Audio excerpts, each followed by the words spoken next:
বাংলাদেশের চলচ্চিত্র শিল্পী সমিতির 2026-28 মেয়াদের নির্বাচনে বদলে গেল নেতৃত্ব।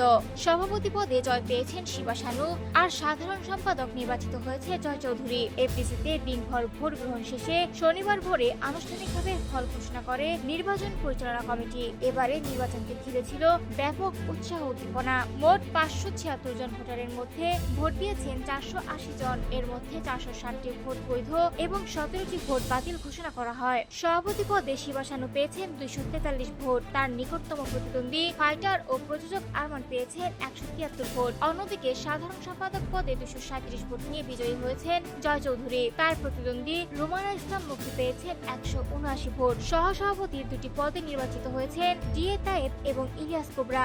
সহসাধারণ সম্পাদক পদে জয় পেয়েছেন সুব্রত। সাংগঠনিক সম্পাদক পদে নির্বাচিত হয়েছেন সনি রহমান। আন্তর্জাতিক বিষয়ক সম্পাদক পদে বিজয়ী হয়েছেন এম এ পারভেজ চৌধুরী আবির। দপ্তর ও প্রচার সম্পাদক পদে জয়ী হয়েছেন জাকি আলমগীর।